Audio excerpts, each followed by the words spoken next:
boy oh boy, it's pretty early out, but gonna get in the Bronco Sport here and take it down to Motor City Phil Long to have it looked at.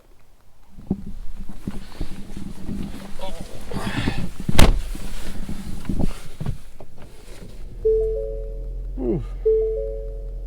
No error messages, so we're good there.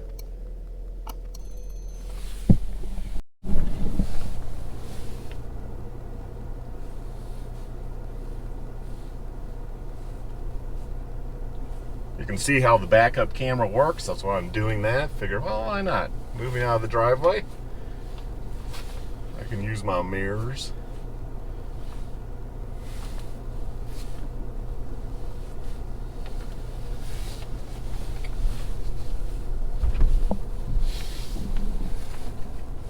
Don't know if you can hear the engine noise.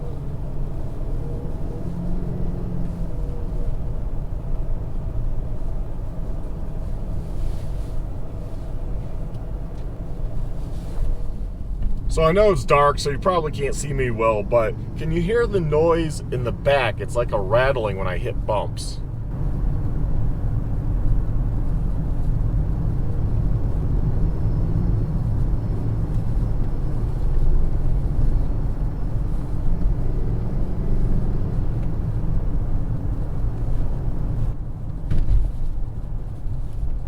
I don't know if you can hear that or not, but I've looked around, I checked the spare tire, the jack, made sure all that stuff's tight, checked the back. I can't find what would be making that noise. So the parking brake fault in service like immediately has not come back, but you know, that's something scary. You don't want that to like lock up on you or something, right? And obviously the engine making a weird kind of noise upon acceleration and stuff doesn't sound good, nor does the rattle in the back when you pay this much money for a car. So that's why we're taking it in. Well, we're almost to Phil Long Motor City. That's where we're taking this car for service. It's off there somewhere, but yeah, so the Pilot 360 is working pretty good. I don't know if you could see that on the gauge doing the lane stuff, but it works pretty good. You still have to monitor it, of course. It's not like 100% self-driving or anything, but it's cool.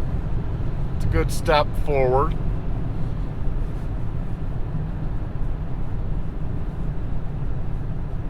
And the actual noise that's been driving me crazy so far has actually been the rattling in the back on the interstate. I could hear that nonstop, and it's like, it sounds like plastic on plastic, and it's just annoying.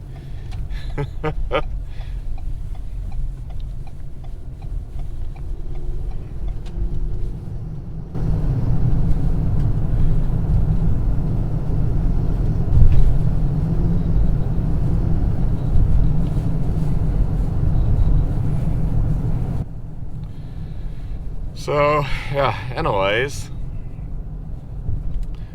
I'm going to put the camera down to get to Phil Long. Well, here we are at Phil Long Motor City service area. Pulling in 7 to 6 p.m. Monday to Friday. Guess they're not open Saturdays right now. So here we are inside, I guess, the service area of Phil Long Motor City. Waiting area. Wife is dodging the camera over there. Yeah. As you see, so we have it dropped off. They're gonna look at it. It's getting tagged and put in their inventory, I guess, for right now. Yeah, that's basically the process. You know, pulling in, and they'll get you. They seem friendly so far. No issues there, so I'll let you guys know. Well, we got back the Bronco Sport from Phil Long.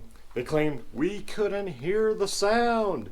So I got home, this was about 2 weeks ago. We still got to get it fixed, and I have to call them still. We've just been extremely busy, but we got it back, and I'm like tapping on stuff, you know. I come back here, and I'm like, you know, what might be making the noise that I hear. You know, rattling stuff, putting seats down, making sure there was nothing in here. You know, tapping on panels. But I could tell while driving all the way up the interstate back to our house that it was coming from what sounded like the tailgate area. So then I came back here, and you know, like anything that would rattle, no. Go ahead, open it up. And I'm like tapping on stuff, you know, moving stuff, picking this up, making sure this isn't jiggling. We already took out the tray. It's not the tray. And I'm like, well, it sounds like it's coming from, you know, tailgate, but no, nothing rattles. Nothing makes that sound.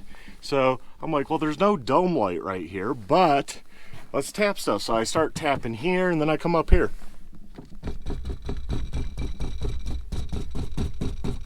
That's the sound. It vibrates while driving. So it means I have to take down this headliner, and which looks, you know, they might be able to just take it down back here and kind of lower it and reach in through back here and affix or fix whatever's up there making the noise.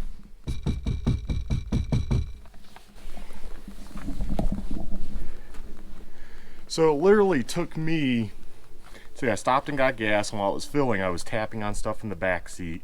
So maybe that was a couple minutes. Got home, probably another few minutes. So within, let's say, 5 minutes, I found what the issue is. They drove at 100 miles, said they could never hear this back noise. I heard it coming up all the way up the interstate. Okay, so that is one small problem. Well, the engine, they say, well, that's the turbo sound. Well, wait, what's that? What's that? That's the EcoBoost. That has a turbo. I'm familiar with turbos. The other car parked behind it over here is a Volvo S60 all-wheel drive T5 turbo. I know what turbo sounds like. The wife knows what turbo sounds like. Apparently, they could hear something there over that rattle, which I hear that one a lot louder than the other. So they drove at 100 miles, couldn't find anything. Ended up saying both were, the turbo was just turbo noise. That's normal. It's not normal, but it's not so annoying. And like I told the guy, if the engine blows up, it blows up. I document it, I did my part, right? And we have the extended warranty and all that good stuff. So we'll see if it gets louder, and we'll take it back in if it does, or whatever. Or we might insist, maybe look at that again with us in the vehicle. Because if you couldn't hear that, if you're claiming you couldn't hear that, and take 5 minutes and tap around like I did and find the noise, then I don't have much faith or trust in you that you actually did anything up front. You just drove it around for 100 miles, put 100 miles on the car, and didn't do anything. Thank you, Phil Long. Anyways, that's the update on the 2021 Bronco Sport Badlands Edition. Fully loaded. I mean, every option, fully loaded. I think the only thing we didn't get was like the fender flares. You know, piece of plastic. That's like the only thing we did not get. So anyways, that's our experience so far. Y'all stay well, stay safe. Have a good one. Bye.